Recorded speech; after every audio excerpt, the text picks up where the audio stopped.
குரு channel நேயர்களுக்கு எனது அன்பான வணக்கங்களை தெரிவித்துக் கொள்கின்றேன்.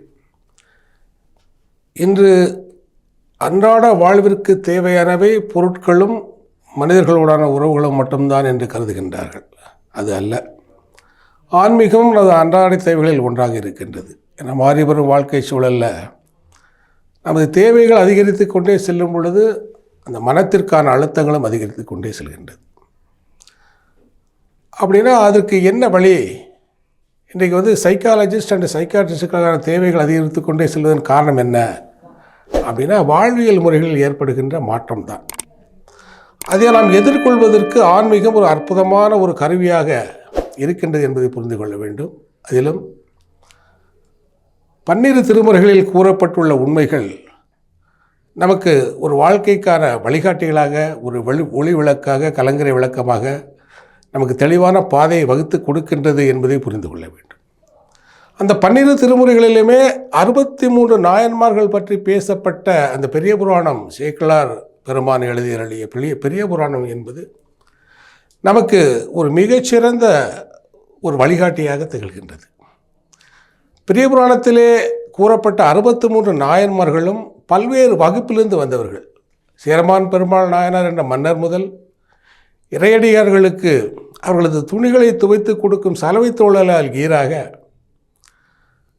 திருஞான சம்மதர் என்ற பிராமண சமூகத்தை சேர்ந்த ஒரு ஞான குழந்தை முதல் திருப்பாணாழ்வார் என்ற பஞ்சமர் என்று அந்த காலத்திலே புனையப்பட்ட ஒரு சமூகத்தை சேர்ந்தவர் வரை அனைவருமே இறைவனுக்கு செய்த பல்வேறு தொண்டினால் இன்று வரைக்கும் மனிதர்களுடைய நாவிலே மட்டுமல்ல மனதிலேயும் ஆக்கிரமித்து கொண்டிருக்கின்றார்கள்.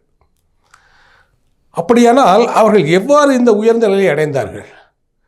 உங்களுக்கெல்லாம் தெரியும், அந்த சேக்கிழார் பெருமான் அந்த பெரிய புராணத்தை தில்லை அம்பலத்திலே பொற்சபையிலே நடராஜர் முன்பாக அரங்கேற்றிய பொழுது அதற்குரிய முதல் வணக்க பாடலை எழுதுவதற்கு வழி தெரியாமல் தவித்த பொழுது இறைவன் அவரது மனதை உணர்ந்து உலகலாம் என்று முதலடை எடுத்து கொடுக்க, உலகலாம் உணர்ந்தோதற்கரியவன் நிலவுலாகிய நீர்மலி வேணியன் அலகில் சோதியன் அம்பலத்தாடுவான் மலர் சிலம்படி வாழ்த்தி வணங்குவேன் என்று அந்த பாடலை துவங்குகின்றார்.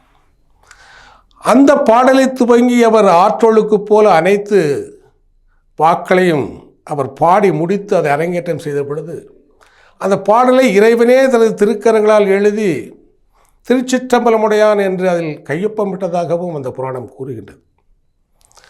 அதிலே கூறப்பட்ட புராணங்களில் அந்த 63 நாயன்மார்களிலே தனிச்சிறப்பு பெற்ற நாயன்மார்கள் அனைவருக்கும் தெரிந்தவர்களாக இருப்பார்கள். சில நாயன்மார்கள், ஒரு 30க்கும் மேற்பட்ட நாயன்மார்கள், அவர்களை பற்றி அறிமுகங்கள் பெரிதாக மக்கள் மத்தியில் இருக்காது.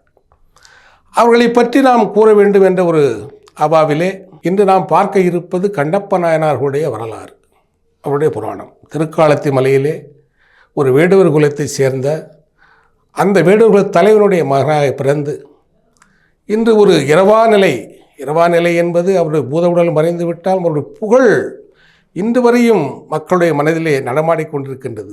அதனால் மரணம் என்பது அது உடலுக்கு ஏற்படுவது என்பது சாதாரணமானவர்கள், அது குழந்தை அவங்களுடைய பரம்பரையினர் மட்டுமே அவர்களை நினைவு கூறுவார்கள். ஆனால் மக்கள் மனத்திலே மிகப்பெரிய புரட்சியை விதைத்தவர்கள்.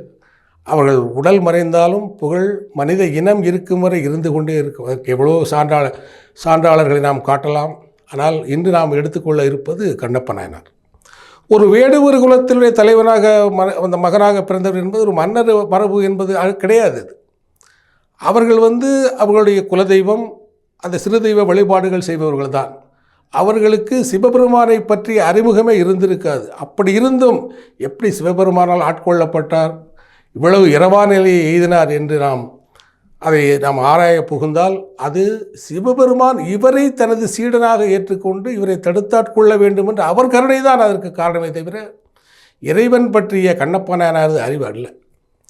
அந்த கண்ணப்ப நாயனார் தனது 16வது வயதிலே அதற்குரிய அந்த குழுவை ஆள்வதற்குரிய பயிற்சிகளை பெறும் பொருட்டு அந்த அடுத்த தலைவராக அவர் நியமனம் செய்யப்படுகின்றார். அதாவது நாமினேட் பண்ணுறாங்க, அவர் அடுத்த தலைவரை நாமினேட் பண்ணுறாங்க. அந்த நாமினேட் பண்ணுறப்போ அவர்களை கன்னி வேட்டை என்ற ஒரு வேட்டையை அவர்கள் தொடர வேண்டும். அப்போ அவர்களோடு நாகன், காடர் என்ற 2 பேர் அவர்களோடு துணை கொண்டு மற்றும் படைகளோடு அவர் வேட்டைக்கு புறப்பட்டு செல்கின்றார். வேட்டைக்கு புறப்பட்டு செல்கின்ற பொழுது ஒரு காட்டு பன்றி அதை வேட்டையாடுவதற்கு துரத்தி கொண்டு செல்கின்றார். மலைகளாக தாண்டி தாண்டி சென்று கொண்டிருக்கிறது இந்த பன்றி. அந்த வேட்டையை முடிப்பதற்காக செல்பவர் அவர் ஒரு திருக்காலத்தி மலையை அடைகின்றார். அந்த திருக்காலத்தி மலையிலே அவருக்கு உரிய மோட்சகதிக்குரிய அந்த விஷயம் காத்திருக்கின்றது. அந்த பரம்பொருளான சிவபெருமான் பன்றி வடிவிலே ஒருவரை அனுப்பி அவரை அந்த திருக்காலத்தி மலைக்கு அவரே வரவழைத்தார் என்பதுதான் உண்மை. அந்த வந்தவுடனே அவர்கள் களைப்பு மேலிட்டு ஒரு ஆற்றிலே தண்ணி குடிச்சிட்டு நம்ம வேட்டையை தொடரலாம் என்று அவர்கள் அந்த ஆற்றில் இறங்கி அந்த தண்ணியை குடிக்க போகும்பொழுது உடனே வந்த தோழர் ஒருவர் சொல்கின்றார், இந்த மலை மேலே ஒரு குடுமிசாமி ஒருவர் இருக்கின்றார், உங்களது தந்தையோடு நாங்கள் அவரை பார்க்க விரும்புவோம். அவருக்கு சில வழிபாட்டு முறைகளை அங்கே பூஜை செய்யக்கூடிய ஒருவர் அந்த செய்வாரம், நம்ம அதை பார்த்து விட்டு வரலாமா என்று சொல்லுகின்ற பொழுது அந்த கடுமையான களைப்பையும் நீர் அருந்த வேண்டும் என்ற அந்த அவாவினையும் மீறி அந்த இறை அவரை இழுக்கின்றது. நாம் அவரை கண்டுவிட்டே சென்று விடலாமே என்று அந்த தண்ணீரை கூட அருந்தாமல் அந்த மலை மேலே ஏறி செல்கின்றார்கள். அங்கே அந்த இறையுருவம் சிவபெருமான் தனது 64 வடிவங்களில் ஒன்றாக லிங்க வடிவிலே அங்கே அமர்ந்து காட்சி கொடுத்து கொண்டிருக்கின்றார். அவரது மேலே ஒரு மலர் வைக்கப்பட்டிருக்கின்றது. அவர் இருக்கக்கூடிய இடங்கள் அந்த காட்டில் உள்ள இலைத்தலைகளால் நிரம்பி இருக்கின்றது. உடனே பார்க்குறாரு, ஒரு பல நாட்கள் பிரிந்த ஒரு தாயை அந்த குழந்தை கண்டவுடன் எவ்வளவு ஆவலோடு ஓடிப்போய் தழுவும். அதே போல் கண்ணப்பனார் உடனே ஓடிப்போய் அந்த சிவலிங்க திருமேனியை கட்டி தழுவி உணர்ச்சி பெருக்கால் கண்ணீர் மல்க நிற்கின்றார். அது அந்த பெரிய புராணத்தில் விவரிக்கும் பொழுது சொல்கின்றார்கள், அது கன்றை பிரிந்த தாய், அந்த தாயை கண்ட கன்று எவ்வாறு அதை போய் கட்டி தழுவும் அதே போல் கட்டி தழுவி உணர்ச்சி மேலிட்டு உருண்டு புரண்டு தனது வாழ்விலே பெரும் செல்வத்தை பெற்ற ஒருவனைப் போல அந்த மாதிரி ரொம்ப மனம் உருகி இறைவனை வழிபடுகின்றார். வழிபட்டு விட்டு தனது பசி தாகம் அனைத்தையும் மறந்து விடுகின்றார். அங்கே இருந்து அடுத்தபடியாக இந்த இறைவன் இவருக்கு நாம் ஏதாவது செய்யணுமே, இந்த இறைவன் உட்கார்ந்துருக்கிறாரு. அவர் இறைவனை கடவுளாகவே பார்க்கலை. அவர் ஏதோ தன்னை போல ஒருவர் தான் இந்த உலகத்திலே இவரை விட்டால் நமக்கு வேறு எந்த கதியுமே இல்லை என்ற அளவில் அவர் மேலும் மிக பேரன்பு பெரும் காதலும் கொண்டு உடனே என்ன பண்ணுறார், கீழே ஓடுறார். ஓடி அவர் பசிக்குமே, அவருக்கு சாப்பிட்ற நேரமாச்சு, நம்ம ஏதாவது கொண்டு வரணும் அப்படின்ட்டு போய் கீழே போய்ட்டு நல்ல ஒரு பன்றியை வேட்டையாடுகின்றார். காட்டு பன்றியை வேட்டையாடி அதை அது பெரிய வனத்தில் சொல்கிறாங்க, அவர் அந்த பன்றி கறியை எடுத்து சுவைத்து பார்க்கின்றார். இது நல்லா இல்லை, இந்த துண்டு நல்லா இல்லை, அந்த கறி துண்டு இது நல்லா இருக்குது அப்படின்னு சொல்லி தான் சுவைத்து அந்த சுவையாக இருக்கின்றது என்று தான் உணர்ந்த அந்த மாமிச துண்டுகளை மட்டும் தனியாக எடுத்து வைத்துக் கொள்கின்றார். இறைவனுக்கு நாம் மலர் சூட வேண்டுமே என்று அந்த காட்டு மலர்களை அள்ளி அது தனது தலையிலே முடிந்து கொள்கின்றார். அந்த இறைவனுக்கு நாம் அவரை குளிப்பாட்டணுமே, ரொம்ப அழுக்காக இருக்கிறாரே, அவருக்கு அபிஷேகம் பண்ண வேண்டுமே. அவருக்கு அபிஷேகம் அப்படிங்கிற வார்த்தைகள்லாம் தெரியாது. இறைவன் அழுக்காக இருக்கின்றார், அவர் நம்ம எப்படி குளிக்கிறோமோ நார்மலாக அது மாதிரி அவரை குளிக்க வைக்கணும். அதற்கு தண்ணீரை எப்படி நம்ம கொண்டு போகுது அப்படிங்கிறப்ப அவருடைய எந்த விதமான பாத்திரம் எதுவுமே கிடையாது. அவர் உடனே தனது வாயிலே அந்த தண்ணீரை வாய் முழுக்க நிரப்பிக்கொண்டு அந்த மலைமலை ஏறி ஓடுகின்றார். ஏறி ஓடி தனது வாயிலிருந்து அந்த தண்ணீரை அந்த சிவலிங்க திருமேனி மேலே அவர் ஊற்றுகின்றார். இறைவன் அதை தனக்கு இதுவரையிலே எந்த விதமான திரவியங்களாலும் செய்யப்படாத ஒரு அபிஷேகமாக நினைத்து அந்த குழந்தை, தனது குழந்தை அந்த வாயிலிருந்து நம்ம எடுத்து கொடுக்கக்கூடியது ஒரு தந்தை, ஒரு பாசமிகு தந்தை எப்படி ஏற்றுக்கொள்வாரோ அந்த மாதிரி அந்த அபிஷேகத்தை எம்பெருமான் அதை ஏற்றுக்கொள்கின்றார். ஏற்றுக்கொண்டு தான் சூடிய மலரை எடுத்து இறைவனுக்கு சூடுகின்றார். தான் சுவைத்து கொண்டு வந்த கறி உணவை அவருக்கு எடுத்து படைத்து, இறைவா இதை சாப்பிடு, ஏன் இருக்கிற என் மேலே என்ன ஏதாவது கோபமா, இது நீ இந்த உணவையே அருந்தக்கூடாதா அப்படின்னு இறைவனை உருகி வேண்டி அங்கே இருக்கிறார். தான் தன்னுடைய தாகம், உணவு, பசி அனைத்தை மறந்து விட்டு அந்த இறைவனை நாம் சமன் செய்ய வேண்டும், அவரை நாம் நன்றாக பார்த்து கொள்ள வேண்டும் என்ற ஒரு ஆவல் மட்டுமே மேலிட்டு அங்கே நிற்கின்றார். அப்போது அவரை கூட வந்தவங்களாம் கூப்பிட்றாங்க, நீங்கள் வாப்பா, நம்ம வந்தால் சாமியெல்லாம் கூப்பிட்டுட்டோம், நம்ம போகலாம், உங்கள் தந்தை உங்களை தேடுவார், நம்ம குலத்தலைவராக வர நீ முடி சூட்டிருக்கிற, இந்த குலத்திற்கு ஆற்ற வேண்டிய பணிகள் நிறைய இருக்கின்றது, நீ எங்கள் வா அப்படின்னு சொல்லி நான் வரமறுத்து விட்டார். உடனே அங்கேயே இறைவனுக்கு காவலாக எதுவும் கொடிய வனவிலங்குகளால் இறைவனுக்கு துன்பம் நேர்ந்து விடுமோ அது என்று ஒரு பச்சை குழந்தை அரவணைப்பது போல தனது கரங்களால் சிவலிங்க திருமேனை அரவணைத்து கொண்டு அங்கேயே படுத்து தூங்கி விடுகின்றார். இரவு பூரா அவர் தூங்காமல் விழித்து அந்த இறைவனை காத்து கொண்டிருக்கார். மறுநாள் காலை எழுந்தவுடன் திரும்பவும் இறைவனுக்கு உணவும் பூஜைக்குரிய மலர்களும் தேட புறப்படுகின்றார். அப்போது அந்த திருக்காலத்தி மலையிலே வசிக்கின்ற சிவபெருமானுக்கு அவரை நித்திய பூஜை பண்ணக்கூடிய சிவாச்சாரியார் வந்து பார்க்கின்றார். பார்த்துறப்ப ரொம்ப மனம் உடைந்து போகின்றார். என்னது, இறை திருமேனிக்கு முன்னாடி மாமிச துண்டுகளும் காட்டு மலர்களும் இந்த மாதிரி போட்டு அசிங்கப்படுத்திருக்காங்க அந்த இடத்தை அப்படி சொல்லி மிகுந்த மன வேதனையோடு அந்த இடத்தை தூய்மை செய்து அவர் செய்யக்கூடிய நித்திய பணிகளான அந்த அபிஷேகம், அந்த ஆராதனைகள், அந்த பூஜைகள் அனைத்தையும் முடித்துவிட்டு இறைவனிடம் மன்றாடி வேண்டுகின்றார். யார் இந்த பாவத்தை உங்களுக்கு செய்தது? இதை மாதிரி இந்த இடத்தை அசிங்கப்படுத்தி விட்டார்களே, இந்த புனிதத்தை கெடுத்து விட்டார்களே, எவர் இந்த கொடும்பாவத்தை செய்தது என்று இறைவனிடம் மன்றாடி கேட்டுக்கொண்டு மிகுந்த மன வருத்தத்தோடு தனது வீட்டுக்கு அவர் திரும்பி செல்கின்றார். அந்த நித்திய பூஜை செய்யக்கூடிய அந்த சிவாச்சாரியார் கண்ணப்பரோடு மீண்டும் கண்ணப்பர் வருகின்றார். தான் நேற்று செய்த அதே காரியங்களை தனது வாயில் ருசித்து கொண்டு வந்த மாமிச துண்டுகளையும் தான் வாயில் கொண்டு வந்த அந்த தண்ணீரையும் வைத்து அபிஷேகம் செய்து தனது தலையிலே முடிசூடி அந்த காட்டு பூக்களையும் அவர் திரும்பவும் அபிஷேகம் செய்கிறார். இதே மாதிரி தொடர்ச்சியாக 5 நாட்களாக இவர் செய்வதும் அந்த சிவாச்சாரியார் அதை கண்டு மனம் வேதனைப்படுவதும் நிகழ்ந்து கொண்டே இருக்கின்றது. இந்த 5-6 நாட்களிலே அவர் எந்த உணவும் உட்கொள்ளவில்லை. கண்ணப்ப நாயனார் அவர் தண்ணீர் கூட அருந்தவில்லை. இறைவனுடைய சிந்தனையை தவிர அவர் எதையுமே சிந்திக்கலை. தனது குடும்பம், தனது தந்தையார், தனது குலம் எதையுமே அவர் நினைக்கவில்லை. அது மாதிரி இருக்கிறப்போ 5ஆவது நாள் சிவாச்சாரியுடைய மனவேதனை பொறுக்காத இறைவன் அவரது கனவிலே தோன்றுகின்றார். உனது மனவேதனை எனக்கு புரிகின்றது. இதை செய்வனுடைய அன்பை நீ பார்த்துவிட்டு நீ முடிவு செய். நாளை காலை மரத்தின் பின்பு உனது பூஜையை முடித்துவிட்டு மறைந்திருந்து வார் என்று அவருக்கு ஒரு ஆணையிடுகின்றார். அந்த அடிப்படையில் அவர் சிவாச்சாரியார் அந்த பூஜையை முடிச்சுட்டு பின்னாடி இருந்து மறைந்து பார்க்கிறார். வராரு கண்ணப்பன் வழக்கம் போல் அந்த தனது பூஜை முறைகளோடு சேர்கின்றார். அது சேர்றப்போ இறைவனை நெருங்கி பார்க்கின்ற பொழுதுதான் அவருக்கு மிகப்பெரிய அதிர்ச்சி காத்திருக்கின்றது. அந்த இறை திருமையினுடைய கண்கள் ஒரு கண்ணிலிருந்து இடது கண்ணிலிருந்து ரத்தம் விழுந்து கொண்டிருக்கின்றது.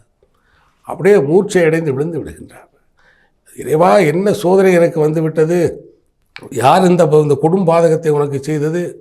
உனது கண்களிலே வழிகின்ற ரத்தம் எனது இதயத்திலிருந்து வழிகின்ற ரத்தமாகவெல்லாம் தோன்றுகிறது. அழுது புரண்டுகின்றார். அவர் இதுவரைக்கும் அனுபவிக்காத துன்பத்தை அனுபவித்தது போல இறை திருமையினுடைய கண்களிலிருந்து வரக்கூடிய ரத்தம் அவருக்கு அவ்வளவு ஒரு துன்பத்தை ஏற்படுத்துகின்றது. அவர் அழுது உரண்டு பல்வேறு பச்சனைகளை கொணர்ந்து அதை கசைக்கு பிழிந்து அந்த இரத்த வடிவதை நிறுத்திவிட வேண்டும். அந்த இறைவன் முன்போலவே நல்ல முறைக்கு வர வேண்டும் என்று தன்னால் ஆன விஷயங்களை அவர் செஞ்சுக்கிட்டே இருக்கிறார். துர்பாக்கியவசமாக அது எந்த பச்சிலைக்கும் எந்த மருந்திற்கும் அந்த கண்ணிலிருந்து வளரக்கூடிய ரத்தம் நிற்கவே இல்லை. அப்போ யோசித்து பார்க்குறார். இது மாதிரி நமக்கு வைத்திய முறைகளிலே இது மாதிரி ஊனுக்கு ஊன் என்ற அடிப்படையில் அதை சரி செய்து விடலாம் என்று கூறியிருக்கின்றார்களே அப்படிங்கிற எண்ணம் அவருக்கு வந்த உடனே என்ன பண்ணுறாரு, தனது அம்புரா தூணிலிருந்து ஒரு அம்பை எடுத்து தனது இடது கண்ணை குத்தி அதை வெளியே எடுக்கின்றார். குத்தி வெளியே எடுத்து அதை கொண்டு போய் தனது கைகளால் அந்த திரைத்திருமையினுடைய கண்களிலே அப்பிய உடனே அந்த ரத்தம் நின்று விட்டது. ஒரே ஆனந்த கூத்தாடுகின்றார். எனக்கு வழி தெரிந்து விட்டது, இறைவனுடைய கண்களிலிருந்து வந்த இரத்தத்தை நான் நிறுத்திவிட்டேன் என்று மிகப்பெரிய ஆனந்த கூத்தாடுகின்றார். வழி தெரிந்து விட்ட என்று இதை பார்த்து கொண்டிருந்த அந்த சிவாச்சாரியாருக்கு ஒன்றுமே புரியவில்லை. இறைவன் மீது இவ்வளவு அன்பு கொண்ட ஒரு மனிதன் இருக்க முடியுமா என்று அவர் ஆச்சரியத்தில் அப்படியே உறைஞ்சு நிற்கிறார். அப்புறம் இவருடைய மகிழ்ச்சி கூத்து ரொம்ப நேரம் நீடிக்கலை. ஏனென்றால் வலது கண்ணிலிருந்து அந்த ரத்தம் வழிய ஆரம்பித்து விட்டது. ஆனால் இப்போ கண்ணப்ப நாயனார் அது பெருசாக நினைக்கல. ஏன்னா அவருக்கு தான் வழி தெரிஞ்சிடுச்சே. அவர் சொல்கிறாரு, இந்த வலது கண்ணிலிருந்து ரத்தம் வருது, இதை பற்றி நல்ல வேளை எனக்கு இதற்குரிய மருந்து நான் ஏற்கனவே கண்டுபிடித்து விட்டேன். எனவே நான் எனது வலது கண்ணையும் எடுத்து அந்த இறை திருமேனியிலே அதை வைத்து இறைவனுடைய இன்னொரு கண்ணிலிருந்து வரக்கூடிய இரத்தத்தை நிறுத்துவேன் என்று முடிவு செய்து அம்பை எடுத்து தனது கண்களை எடுக்க அவர் முயலும் பொழுது அவர் ஒரு சிந்தனை தோணுது. என்ன சிந்தனை, நம்ம இது மாதிரி 2 கண்களையும் இழந்து விட்டால் அந்த இறைவனுடைய கண்கள் எந்த இடத்துல இருக்குமோ அதை வைக்கக்கூடிய ஒரு சந்தர்ப்பம் நமக்கு நிகழாதே. அது எப்படி தெரியும் நமக்கு? அந்த கண்களை எப்படி கண்டுபிடிக்கிறது அப்படின்ட்டு உடனடியாக எதையும் யோசிக்கலை. தனது காலணி அணிந்த கால்களாலேயே அந்த கட்டை விரலை எடுத்து இறைவனுடைய வலது கண் மேலே வைக்கின்றார். வைத்துவிட்டு அந்த 2வது கண்ணை எடுப்பதற்காக அந்த அம்பை எடுத்து தனது கண்ணை நோக்கி செலுத்தும் பொழுது அவரது கைகளை வளையலறிந்த ஒரு கரம் பற்றுகின்றது. கண்ணப்ப நிற்க என்று ஒரு குரல், ஒரு கம்பீரமான குரல் எழும்பி கேட்கின்றது. யாரென்று பார்த்தால் உமையம்மை, பின்னாலே சிவபெருமான். கண்ணப்ப நிற்க, கண்ணை எடுத்து அப்பியதால் அவர் பெயர் பெற்றது கண்ணப்பன். அப்படின்னு வந்து இந்த மாதிரி அன்புக்கு வந்து எல்லையே இல்லை. உனது வந்து அன்பை சோதிக்க அல்ல, உனது அன்பை இந்த உலகிற்கு உணர்த்த, இறைவன் மீது நீ வைத்திருக்கக்கூடிய பக்தி இந்த உலகிற்கு உணர்த்தவே இந்த விளையாடலாம் செய்தோம் என்று இறைவன் அவரை தடுத்து ஆட்கொள்கிறார். அப்போது இப்போ இதிலேருந்து நமக்கு என்ன தெரியுது அப்படின்னு சொன்னால், நிறைய விஷயங்களிலிருந்து புறப்படுகின்றது. அதாவது கடவுள் மேல் வைக்கக்கூடிய அந்த பக்தி என்பது ஒரு அன்கண்டிஷனல் லவ். இதுக்கு வந்து நிபந்தனையற்ற ஒரு பக்தி தான் வந்து இறைவன் வந்து. இப்போ இன்றைக்கி நம்மளாம் பேசுகிறோம், அந்த திருக்காலத்தில் வசிக்கக்கூடிய அந்த சிவபெருமானுக்கு வந்து நித்திய பூஜை செய்த சிவாச்சாரியார், அவருடைய பேர் வந்து யாருக்குமே தெரியாது. ஆனால் கண்ணை எடுத்து அப்பிய கண்ணப்பருடைய பேர் எல்லாத்துக்குமே தெரியுது என்று சொன்னால், அவர் வந்து ஒரு குறிப்பிட்ட முறையில் அந்த இறைவனை வழிபடுகின்றார் அந்த சிவாச்சாரி. ஆனால் கண்ணப்பனுக்கு வந்து இப்பிறவி என்பதும் தெரியாது, முற்பிறவி என்பதும் தெரியாது, கண்மம் என்று சொல்லக்கூடிய நல்வினை தீவினுடைய பயன்களாக நமக்கு மறுபிறவி இருக்கும் என்பதும் தெரியாது. அவருடைய ஒரே கன்சர்ன் இறைவன் மகிழ்ச்சியாக இருக்க வேண்டும், அவரை நாம் நன்றாக பார்த்து கொள்ள வேண்டும். அந்த மாதிரியான ஒரு நிபந்தனையற்ற ஒரு அன்புதான் அவரை இந்த பக்தி என்ற ஒரு சொல் இருக்கும் வரை, சிவபெருமானுடைய பெயர் இந்த உலகத்திலே மக்கள் வாழும் வரை உச்சரிக்கப்படும். இந்த உலகத்தினுடைய வாழ்வு இன்னும் ஒரு 450 மில்லியன் ஆண்டுகள் என்று சொல்கின்றார்கள். அதுவரை அந்த கண்ணப்பனுடைய பெயரும் இந்த நானிலத்திலே நிலைத்து நிற்கும். அப்போது கடவுள் மேலே நாம் காட்டக்கூடிய பக்தி எந்த விதமான எதிர்பார்ப்பும் இல்லாத பக்தியாக இருக்கணும். கடவுள் மேலே வந்து கட்டுப்பாடுகள் எதுவும் விதிக்காத அந்த வழிபடக்கூடிய முறைகள் வந்து உள்ளன்பு ஒழுங்காக இருந்தால் அதை இறைவன் அன்போடு ஏற்றுக்கொள்வார். அப்போது தன்னிடமுள்ள அனைத்தையும் கண்களை கொடுக்கின்றார், வேண்டியிருந்தால் ஒரு உயிரை கூட கொடுத்திருப்பார். அந்த மாதிரியான வந்து உயிரை கொடுத்தாவது இறைவனை நாம் சாந்திப்படுத்த வேண்டும், அவருக்கு வேண்டியதை செய்ய வேண்டும் என்ற அந்த ஒரு அற்புதமான குணம் இருக்கிறது இல்லையா? அதனால தான் அவர் நாயன்மார்கள் வரிசையில் இடம் பிடித்திருக்கிறார் என்று கூறினால் அது மிகையாகாது. அதனால் கண்ணப்ப நாயனார் வரலாற்றில் நாம் பெற்றுக்கொள்ளக்கூடிய உண்மைகள், எந்த விதமான எதிர்பார்ப்பும் இல்லாமல் இறைவனை வழிபடுங்கள்.